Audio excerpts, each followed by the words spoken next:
ನಾನೊಂದೆರಡು ನಿಮಿಷ ನೀವು ಮಾತಾಡಕ್ಕೆ ಅವಕಾಶ ಕೊಟ್ಬಿಡಿ ಮಾನ್ಯ ಸಭಾಪತಿಗಳು. ಯಾಕಂತಂದ್ರೆ ಇವ್ರಿಗೆ ಯಾರು ವಾಯ್ಸೇ ಇಲ್ಲ, ಧ್ವನಿನೇ ಇಲ್ಲ. ಧ್ವನಿ ಇಲ್ಲದೆ ಇದ್ದವ್ರಿಗೊಂದು ಅವಕಾಶ ಬಂದಿದೆ. ನೀವು ದಯಮಾಡಿ ಈ ಗೌಡಲು ಸಮಾಜನೂ ಅಷ್ಟೇ 4282 ಪುರುಷರು, 4335 ಮಹಿಳೆಯರು. ನಾನು ಪ್ರತಿನಿಧಿಸ್ತಕ್ಕಂಥ ಬೆಂಗಳೂರು ಗ್ರಾಮಾಂತರ ಹಾಗೂ ರಾಮನಗರ ಜಿಲ್ಲೆ ಇರುಳಿಗರಿದ್ದಾರೆ. 4992 ಮಹಿಳೆಯರು, 5267 ಪುರುಷರು. ನಾನು ಈ ರೀತಿಯಾಗಿ 12 ಸಿದ್ಧಿ ಇರ್ಬೋದು, ಎಲ್ಲ ಸಮಾಜಗಳ ಅಸಲರು ಇರ್ಬೋದು, ಬೆಟ್ಟ ಕುರುಬರು ಇರ್ಬೋದು, ಎಲ್ಲರ ಜನಸಂಖ್ಯೆಯು ಇದೇ ರೀತಿಯಲ್ಲಿ ಇರ್ತಕ್ಕಂಥದ್ದು.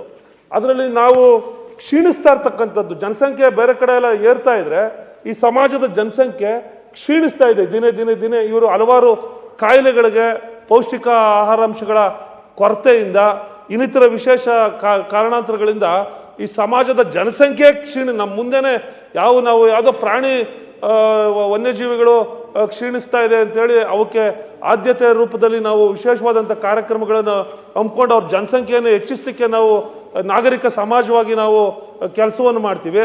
ನಮ್ಮದೇ ಆದಂಥ ಮನುಷ್ಯರ ರೂಪದಲ್ಲಿರ್ತಕ್ಕಂಥ ಇವರು ಆದಿನಿವಾಸಿಗಳ ಬಗ್ಗೆ ನಾವು ನಾಗರಿಕ ಸಮಾಜವಾಗಿ, ಒಂದು ಸರ್ಕಾರವಾಗಿ ನಾವು ನಮ್ಮ ಜವಾಬ್ದಾರಿಯನ್ನು ನಿರ್ವಹಣೆ ಮಾಡದೇ ಇದ್ರೆ ಹೇಗೆ?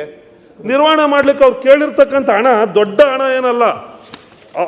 ಒಟ್ಟಾರೆ ಅವ್ರು ಅವ್ರು ಒಂದು 11 ಹುದ್ದೆಗಳನ್ನು ಕೇಳಿ ಒಂದು ಮೂಲ ಆದಿನಿವಾಸಿಗಳ ಅಧ್ಯಯನ ಸಮಿತಿ ಮಾಡಬೇಕು. ಆಮೇಲೆ ಇವ್ರು ಎಲ್ರಿಗೂ ವಿಶೇಷವಾದಂಥ ಭಾಷೆ, ಅವ್ರದ್ದೇ ಆದಂಥ, ಪಣಿಯನ್ಗೆ ಒಂದು ಭಾಷೆ, ಇರುಳಿಗರಿಗೆ ಒಂದು ಭಾಷೆ, ಬೆಟ್ಟ ಕುರುಬರಿಗೆ ಒಂದು ಭಾಷೆ, ಜೇನು ಕುರುಬರಿಗೆ ಅವ್ರದ್ದೇ ಆದಂಥ ಒಂದು ಭಾಷೆ, ವಿಶೇಷ ಸಂಸ್ಕೃತಿ ಮತ್ತು ಭಾಷೆಗಳಿರ್ತಕ್ಕಂಥದ್ದು. ಇವೆಲ್ಲವೂ ಕುಸಿತಾ ಇರ್ತಕ್ಕಂಥ ಸಂದರ್ಭದಲ್ಲಿ ಇದಕ್ಕೆ ಅಧ್ಯಯನ ಮಾಡಬೇಕು ಅಂತೇಳಿ ಕೇಳಿರ್ತಕ್ಕಂಥದ್ದು. ಒಟ್ಟಾರೆ ಅವರು ಕೇಳಿರ್ತಕ್ಕಂಥ ಬಡ್ಜೆಟೇ ಒಂದು 3 ಕೋಟಿ ರೂಪಾಯಿ ಆಗ್ಬೋದೇನು ಅಷ್ಟೇ. ಅದನ್ನು ಕೊಡ್ಲಿಕ್ಕೆ ಈ ಬುಡಕಟ್ಟು ಅಧ್ಯಯನ ಸಮಿತಿಯಲ್ಲಿ ಅವರಲ್ಲೇ ನೀವು ಕೊಡಿ ಅಂತಂದ್ರೆ ಇವ್ರು ಧ್ವನಿನೇ ಇಲ್ಲ. ಆಮೇಲೆ ಇನ್ನೂ ಒಂದು ವಿಶೇಷ, ಈಗ ಮೊನ್ನೆ ನಾವು ಮಾತಾಡ್ತಾ ಇದ್ರು, ಐವನ್ ಡಿಸೋಜ ಅವರು ಒಂದು ಅಭಿನಂದನೆ ತಮ್ಮ ಮುಖೇನ ಸಲ್ಲಿಸಲಿಕ್ಕೆ ಇರುಳಿಗರಿಗೆ ಒಂದು ಮೊದಲನೇ ಡಾಕ್ಟ್ರು ಪದವಿಯನ್ನು ಪಡೆದಿದ್ದಾರೆ, ಅವ್ರಿಗೆ ಅಭಿನಂದನೆ ಸಲ್ಲಿಸಬೇಕು ಅಂತೇಳಿ ಈ ಸದನ ನಿರ್ಣಯ ಕೂಡ ಕೈಗೊಳ್ತು. ಅವ್ರಿಗೆ ಎಲ್ಲಿ ಉದ್ಯೋಗ, ನಾವು ಎಲ್ಲಿ ಉದ್ಯೋಗ ತಗೋಬೇಕು, ಯಾರು ನಮ್ಗೆ ಉದ್ಯೋಗ ಕೊಡ್ತಾರೆ? ಅವ್ರು ಹೇಳೋದು ಮಾತಾಡಕ್ಕೆ ಅವಕಾಶ ಮಾಡಿ ನೋಡಿ. 3 ಕೋಟಿ ಯಾವುದು ಲೆಕ್ಕಲ್ಲ ಅವ್ರು ಹೇಳೋದು. ನೋಡಿ, ಸರ್ಕಾರ ಅವ್ರು ಹೇಳೋದು ಭಾಳ ಸೂಕ್ತಿದೆ ನೋಡಿ. 3 ಕೋಟಿ ಯಾವ್ದು ಸರ್ಕಾರ? ಈಗಾಗಲೇ ಅವ್ರು ಹೇಳಿದಂತೆ ಈಗಾಗಲೇ ಮೈಸೂರಿನಲ್ಲಿ 4/2/2015 ಅಲ್ಲ ಕೇಂದ್ರ ಅದನ್ನು ಉತ್ತರ ಬಿಡಿ. ಅದರಲ್ಲಿ ಒಂದು ಘಟಕ 3 ಕೋಟಿ ದುಡ್ಡು ಕೇಳ್ತಾರ ಅವ್ರು, ಅದಕ್ಕೆ ಯೋಗ್ಯತೆ ಅದನ್ನು ಮಾಡಕ್ಕೆ ಹೇಳಿ ಸರ್ಕಾರ ತೋಳಿ. ಆಯ್ತು ಸರ್, ಈಗ ಅವ್ರು ಹೇಳಿರ್ತಕ್ಕಂಥ ವಿಷಯಗಳು ಹೇಳಿ. ಈಗಾಗಲೇ ಅವ್ರಿಗೆ ಏನು ಪ್ರಸ್ತುತ ಇರತಕ್ಕಂಥ ಸಿಸ್ಟಮ್ನೆಲ್ಲ ಇದರಲ್ಲಿ ನಾವು ಎಕ್ಸ್ಪ್ಲೈನ್ ಮಾಡಿದ್ವಿ. ಅವ್ರು ಹೇಳಿರುವಂಥ ರೀತಿಯಲ್ಲಿ ಅವರು 13 ಮೂಲ ಜಾತಿಯ ಆದಿವಾಸಿಗಳಿಗೆ ಪ್ರತ್ಯೇಕವಾದಂಥ ಒಂದು ಬಜೆಟ್ ಮಾಡಬೇಕು ಅಂತ ಹೇಳ್ತಾರೆ. ಈಗ ಒಟ್ಟಾರೆ ಬಜೆಟ್ನಲ್ಲಿ 1,82,00,000 ಈಗ ಆಲ್ರೆಡಿ ಖರ್ಚು ಮಾಡಿದ್ದಾರೆ ಇಲ್ಲಿವರೆಗೂ. ಮುಂದೆ ಇರ್ತಕ್ಕಂಥ ಇದರಲ್ಲಿ ಅವ್ರು ಹೇಳಿದಾಗ 13 ಮೂಲ ಆದಿವಾಸಿಗಳಿಗೆ ಪ್ರತ್ಯೇಕವಾದಂಥ ಬಜೆಟ್ ಕೊಡಲಿಕ್ಕೆ ಪ್ರಯತ್ನ ಮಾಡಿದ್ವಿ. 25-26ರಲ್ಲಿ ಘೋಷಣೆ ಆಗಿದೆ. ಖಂಡಿಕೆ ಸಂಖ್ಯೆ ಸಿಗ್ತಾ, ಈಗ ಹೇಳ್ತೀನಿ ನಾನು ಅದನ್ನ. ಇವ್ರು ಮಾತಾಡಿರ್ತಕ್ಕಂಥದ್ದನ್ನ ಕೊಟ್ಟರೆ ಸಾಕಾಗಿದೆ. Already committed sir, budget committed.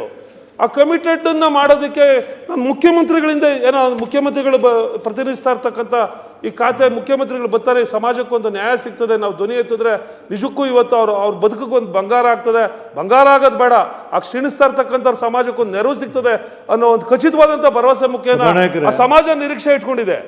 Sir, ಅವ್ರು ಉದ್ಯೋಗ ಮಾಡಿ ಅವರು ಸರ್ ಉದ್ಯೋಗಸ್ಥರಾಗಿ ಗ್ರಾಜುಯೇಟ್ಸ್ ಆಗಿ ಈಗ ತಿಳ್ಕೊತಾರೆ. ಈಗ ಸರ್ ಹೇಳ್ಬಿಡ್ತೀನಿ, ಅವ್ರಿಗೆ ಉದ್ಯೋಗ ಸಿಕ್ತೆ ಮತ್ತೆ ಅವರು ಕುಡಿತದ ದಾಸಕ್ಕೆ ಒಳಗಾಯ್ತಾವ್ರೆ, ಅವ್ರು ನಿರಾಶರಾಗ್ತಾವ್ರೆ. ಈ ಕಡೆ ಅವ್ನ ಉದ್ಯೋಗ, ಅವ್ನು BSc ಏನೋ ಗ್ರಾಜುಯೇಟ್ ಆಗ್ಬಿಡ್ತಾನೆ, ತಿರ್ಗಾ ಹೋಗಿ ಅವನ ಪಾರಂಪರಿಕವಾಗಿ ಅವನು ಆ ಕಾಡಲ್ಲಿ ಬದುಕಲಿಕ್ಕೆ ಸಾಧ್ಯ ಇಲ್ಲ. ಈ ಕಡೆ ಅವನಿಗೆ ಉದ್ಯೋಗನೂ ಇಲ್ಲ. ಸರ್, ಅವ್ರು ಡಿಪ್ರೆಷನ್, ಆನ್ಸೈಟಿಗೆ ಹೋಗಿ ಆ ಸಮಾಜಕ್ಕೆ ಕುರ್ತಕ್ಕೆ ಒಳಗಾಗ್ತಕ್ಕಂಥ ಸಮಾಜ. ಅವ್ರು ಎಲ್ಲಿ ಬೇರೆಯವ್ರಿಗೆ ಎಲ್ಲಿ ಪ್ರೇರಣೆ ಕೊಡೋಕ್ಕೆ ಸಾಧ್ಯ? ನೀವು ಇನ್ನುಳಿದವ್ರಿಗೆ ನೀವು ವಿದ್ಯಾಭ್ಯಾಸಕ್ಕೆ ಹೋಗ್ಬಿಟ್ರಪ್ಪ, ಕಾಡಿಗೆ ಗೆಣಸು ಏನೋ ಹಣ್ಣು ಹಂಪಲ ಎಲೆ ಸೊಪ್ಪು ತಿಳ್ಕೊಂಡು ಇದ್ಬಿಡೋಣ ಅನ್ನೋ ಅದಕ್ಕೆ ಮತ್ತೆ ಅವರು ಅನಾಗರಿಕತೆ ಎಡೆಗೆ ಹೋಗ್ತಕ್ಕಂಥ ಒಂದು ಪರಿಸರನ ನಾವು ನಾಗರಿಕ ಸಮಾಜವಾಗಿ ಅರ್ಥ ಆಗಿದೆ ಹೇಳಿ ಸರ್. ಅಲ್ಲಿ ಅದು ಕಮಿಟೆಡ್ ಐತೆ ಅಂತ ಸದಸ್ಯರು ಬಹಳ ಗಂಭೀರವಾದಂಥ ವಿಷಯಗಳನ್ನ ಕೊಡಿ ಸ್ವಾಮಿ, ಚರ್ಚೆಗೆ ಅವಕಾಶನ. ಅವ್ರಿಗೆ ಯಾವುದೇ ತೊಂದರೆ ಆಗಲಾರ್ದಂತೆ ಅವ್ರಿಗೆ ಸರ್ಕಾರ ವತಿಯಿಂದ ಎಲ್ಲ ರೀತಿಯಾದ ಅವಕಾಶ ಕೊಡಬೇಕೆಂಬುದೇ ಅವ್ರ ಉದ್ದೇಶ ಇದೆ. ಆ ದಿಶೆಯಲ್ಲಿ ಈಗಾಗಲೇ ಬಜೆಟ್ನಲ್ಲಿ ಘೋಷಣೆ ಆಗಿದೆ ಅಂತ ಹೇಳ್ತಾ ಇದ್ದಾರೆ. ಬಜೆಟ್ನಲ್ಲಿ ಈಗಾಗಲೇ ಘೋಷಣೆ ಆಗಿದೆ ಅಂತ ಹಾಗಾಗಿ ಅಧಿಕಾರಿಗಳು ಇಲ್ಲದ ಸನ್ಮಾನ್ಯ ಮುಖ್ಯಮಂತ್ರಿಗಳಿಗೆ ಈ ಸಂಬಂಧ ಎಲ್ಲ ಅವ್ರ ಗಮನಕ್ಕೆ ತಂದು ಮುಂದಿನ ಬಜೆಟ್ ಘೋಷಣೆ ಆಗಿರೋದ್ರಿಂದ ಅದನ್ನು ಜಾರಿಗೊಳಿಸ್ತಕ್ಕಂಥದ್ದು ಪ್ರಯತ್ನ ಮಾಡಿ. ಬಹಳ ನಿರಾಶಾದಾಯಕವಾದಂಥ ಉತ್ತರ. ಧನ್ಯವಾದ ಸನ್ಮಾನ್ಯ ಸಭಾಪತಿಗಳೇ.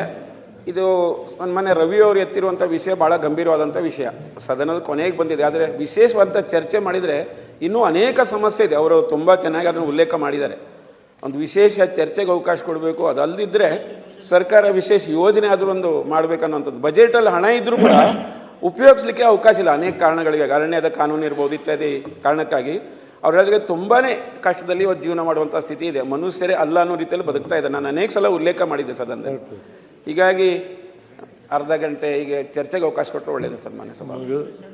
ಈಗ ನೀವು ಸಭಾನಾಯಕರೇ ಭಾಳ ಜೆನ್ಯೂನ್ ಕರೆಕ್ಟ್ ಹೇಳಿಬಿಡಿ ಅವರು ಪರವಾಗಿ ಗಂಭೀರವಾದಂಥ ವಿಷಯಗಳನ್ನ ಹೇಳಿದ್ರು. ಈಗ ಸಿಂಪಲ್ ಅಲ್ಲ, ಅವರು ಕಮಿಟೆಡ್ ಇದೆ ಬಜೆಟ್ ಐತಿ, ಅದನ್ನು ರಿಲೀಸ್ ಮಾಡಂತಾರೆ ಮಾಡಿ. ಈಗಾಗಲೇ ಮುಖ್ಯಮಂತ್ರಿಗಳು ಗಮನಕ್ಕೆ ತಂದು ಅವ್ರು ಹೇಳಿದ ರೀತಿಯಲ್ಲಿ ಆ ಮೂಲ ಆದಿವಾಸಿಗಳಿಗೆ ಯಾವುದೇ ತೊಂದರೆ ಆಗಲಾದಂತೆ ತಗೊಳ್ಳಿ ಸರ್, ಅಷ್ಟೇ ಸರ್. ಡೀಟೇಲ್ಸ್ ಎಲ್ಲ ಯಾರ್ಯಾರಿಗೆ ಏನು ಕೊಟ್ಟಿದ್ರೆ ಅಂತ ಹೇಳಿ ಡೀಟೇಲ್ಸ್ ಎಲ್ಲ ಬೇಕಾಗಿರೋದು ಅವಶ್ಯಕತೆನೂ ಅಲ್ಲೇ ಐತೆ ನೋಡಿ. ಅವ್ರ ಬೇಡಿಕೆನೂ ಏನದೈತೆ ಅದೇ ಇದೆ, ತಗೊಳ್ಳಿ.